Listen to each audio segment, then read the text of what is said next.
My name is Mike McKibben. I'm the founder of Leader Technologies in Columbus, Ohio. This presentation is going to give a little of my background, and it's also going to describe what is in effect a $1 trillion lien that we have just filed against the federal government, called a Miller Act notice. If this is the first time you've heard our story, then you can be forgiven for being skeptical, because I certainly would be if this was my first time hearing this story. But I assure you, everything that we talk about in this presentation is true, and this is arguably one of the largest financial crimes ever. At the end of this presentation, I'm going to come back on for a couple of closing comments. Thank you.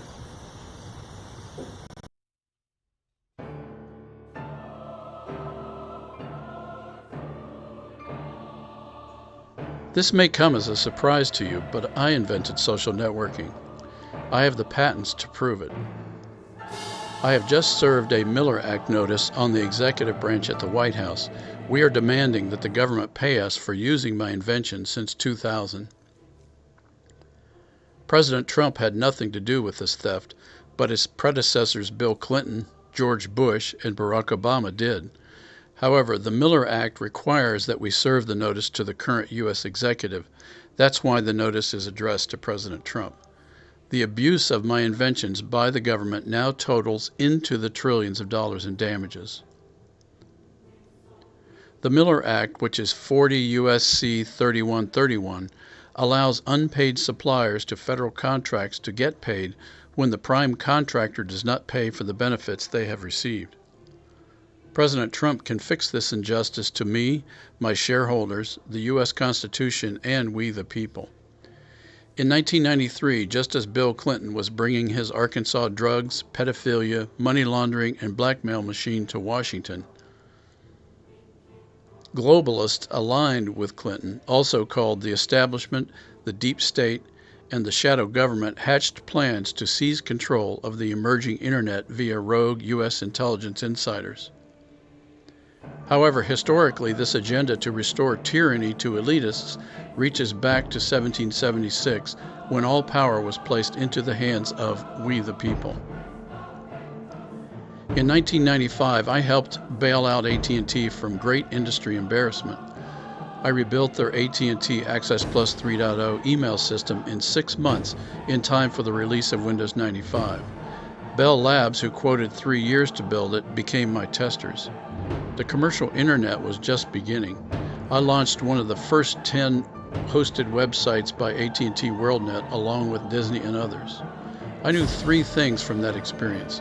AT&T, Microsoft, IBM, and others were focused on legacy groupware for collaboration platforms. Groupware could not handle large-scale internet volume.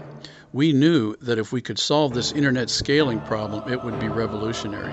So in 1997, I assembled a world-class engineering team. We worked on the internet scale problem for 3 years.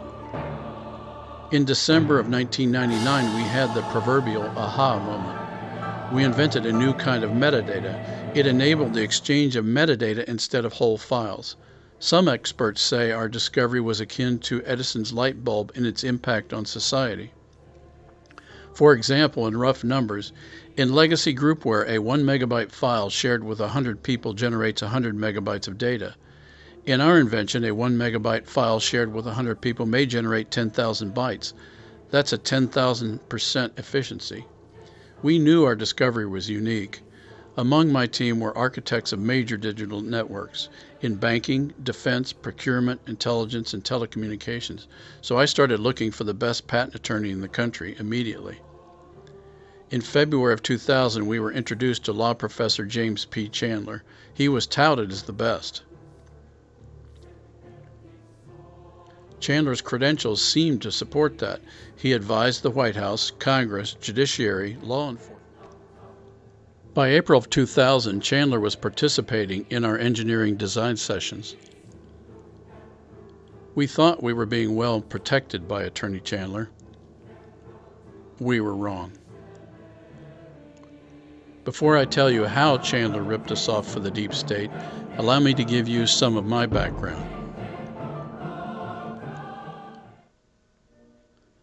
My wife Nancy and I both became Christians while attending Ohio State from 1969 to 1973. Nancy studied honors French and Russian language. I studied civil engineering and played semi-professional trombone. After graduation, we postponed our careers and toured the world in a jazz rock pop gospel music group named Living Sound. Living Sound felt called to ministry behind the Iron Curtain in communist lands. We performed in schools, concert halls, and churches all over Eastern Europe. We did 17 concert tours in Poland under the patronage of Roman Catholic Cardinals Wyszynski and Wojtyła. Notably, none of us were Roman Catholic. The church in Poland welcomed us with open arms. They protected us from the secret police trying to stop us. Our translators, Richard and his wife, Renya, risked everything to organize and translate. The secret police dogged us, but no one stopped us. Sometimes brave local priests and grandmothers with babushkas would step in to shoo them away. We sang to well over 2 million Poles.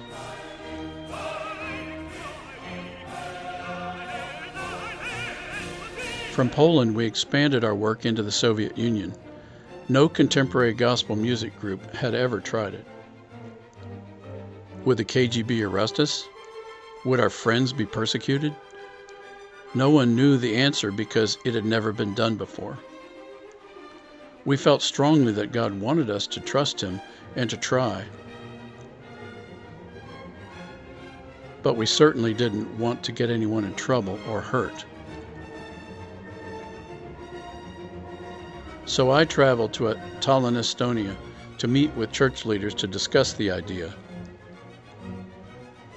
I told them that we wouldn't come if they didn't want us to do it. 2 days later, they said they would take the risk and wanted us to come. They said, if you are willing to take the risk, so are we.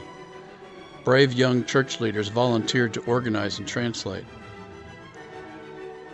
2 leaders, John and Herbert, said their Soviet government was evil. They believed it was their Christian duty to speak out. They said everything in the USSR public culture was a lie. They believed we could, together, speak truth to power through our music. I asked them, we know people go to prison for what we're planning. Are you prepared for that possibility? They said yes.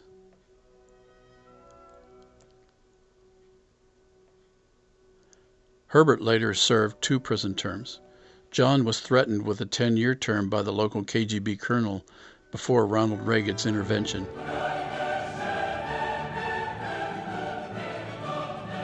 Another Leningrad friend, Valery, was incarcerated in a mental hospital.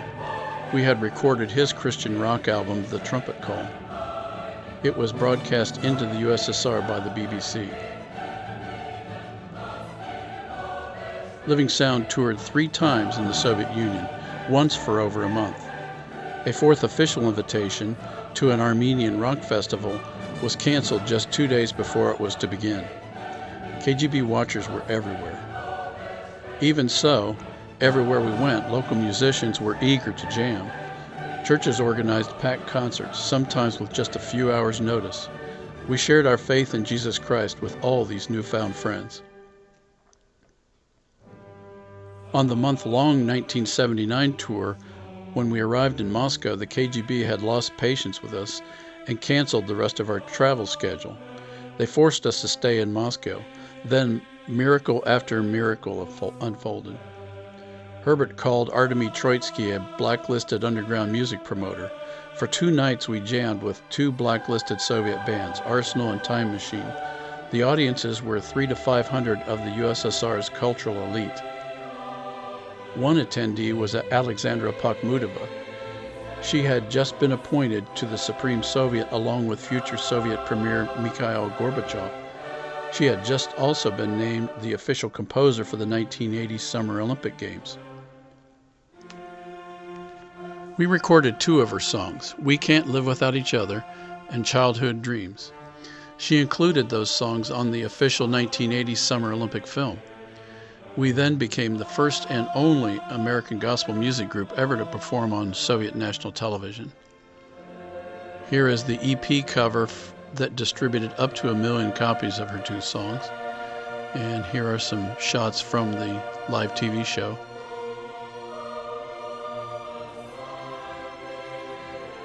Here's Yuri Filanov, the cultural editor for the Komsomolskaya Pravda, interviewing one of our singers, and here is the set list from our music director. We had no idea what God was doing, but we knew it was special.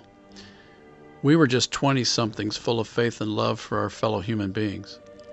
Despite the good news in Moscow, the story was bad news for those who had helped us. They were being persecuted. We saw up front and personal the totalitarian police state tactics of fear, intimidation, censorship, and oppression. Little did we know that we were witnessing the final days of the failed globalist attempt to take down Christianity in Russia.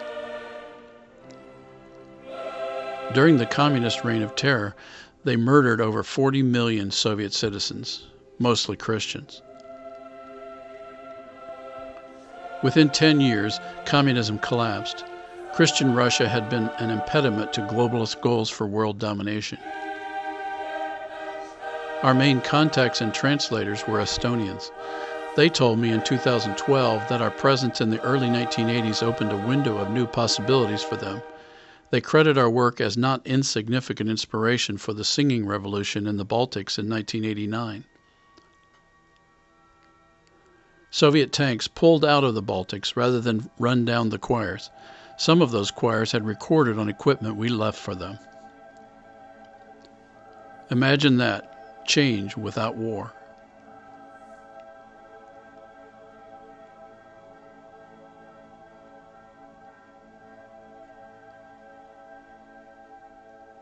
The mistakes of godless Marxism and social unrest that I experienced in the Soviet Union are now being repeated in America. The same New World Order globalists who funded Vladimir Lenin and the Bolsheviks in 1917 are now working to destroy our American Republic in 2017. These globalist bankers did not go away with the collapse of the Soviet Union. They only regrouped. Now back to Chandler.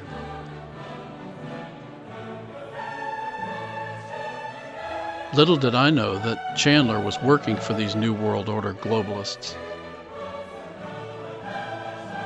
When I met them, they were busy rewriting laws, regulations, policies, and issuing executive orders in order to gain permanent control over the internet.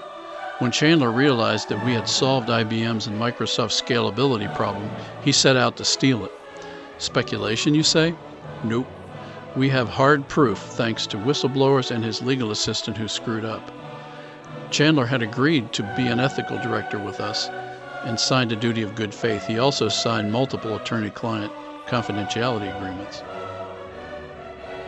Chandler only pretended to protect our interests while he secretly fed our innovations to the New World Order globalists in the IBM Eclipse Foundation and the National Infrastructure Advisory Council, NIAC. As part of this theft, he stole our proven capabilities to collect and analyze high volumes of security video, which they have turned into dragnet privacy abuse. He stole my idea for a Harvard kickoff. I had proposed to team with IBM and do a university launch at Harvard where my son was attending pre-med. Zuckerberg was still in high school. He stole our proven social integration with telephone and wireless. Our design respected personal privacy. Chandler's deep state theft did the opposite. It disrespected personal privacy. Chandler leveraged government power to get companies to comply with his NIAC plans. They appear to have coerced anyone who resisted. Government agencies were probably clueless about this conspiracy. All spying power was centralized in the National Security Staff at the White House, NIAC, and the IBM Eclipse Foundation. It appears that the very same globalist New World Order forces that destroyed Tsarist Russia in 1917 are now trying to take down the American Republic in 2017. America and Russia appear to be their primary targets. Hence, they are striving to drive a political wedge between our two countries.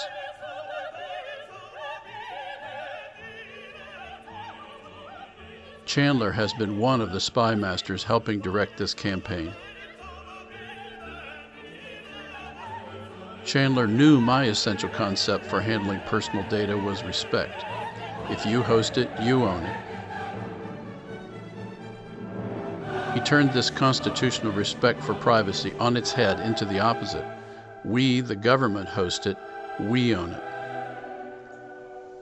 Adolf Hitler used a similar crony capitalist model to get private company assistance in World War II. Just look at some of Germany's largest companies today. They are Hitler-era companies like VW, Mercedes, BMW, Krupp, Siemens, Bayer, and they're all bigger than ever. World War II is a prime example.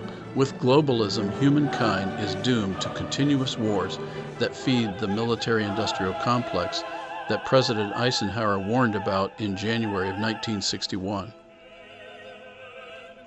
Chandler and IBM ripped out my privacy controls and are pushing a Big Brother Internet of Things with deep state shadow government assistance.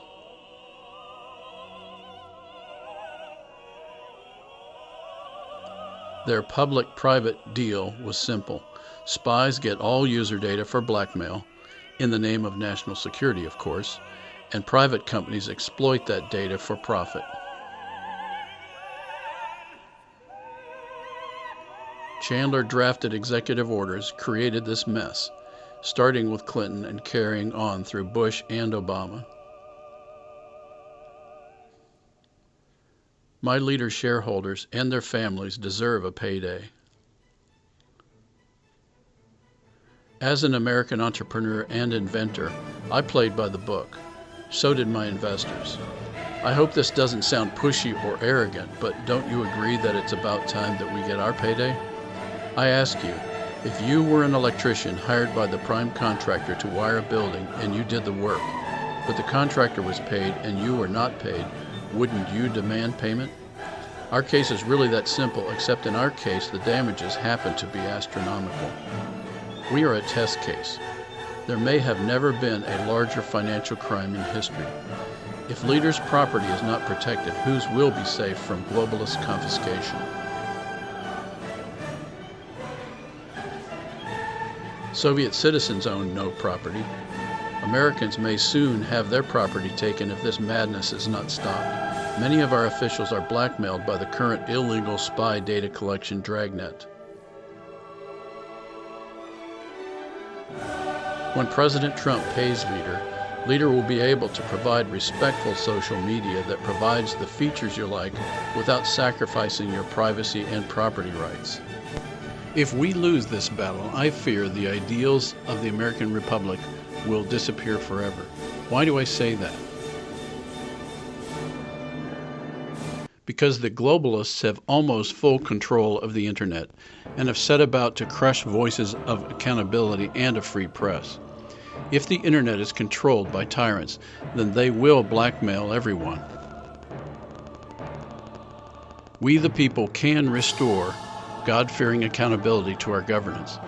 Our politicians and bureaucrats have become neutered by the blackmail. We have an imperative that we the people control the governance of the internet, not the globalists. Your Fourth Amendment rights to privacy matter. America fought a revolution to secure the right to privacy over our papers and personal effects. My hijacked invention is being used to recreate old Soviet-style censorship. These very same globalists have created all the conflicts of the 20th century. It is now time for all American citizens to take a stand and say no to media censorship, spy intrusions, unmasking of personal information, and profiting from the data of people's private lives. I hope you found this presentation informative. I know it sounds like a Grisham novel, but you really can't make this stuff up. The facts are what they are. But the fact is, the same globalists who for 80 years controlled the Soviet Union and killed something like 40 million of their citizens, mostly Christians, are now at it again in America. They're attacking our Fourth Amendment right to privacy, our Fifth Amendment right to private property, and these are specific rights that founder John Adams said were sacred to a healthy republic. And both of those are under attack. And it seems to me if we let these rights go, we will have closed the door on 1770.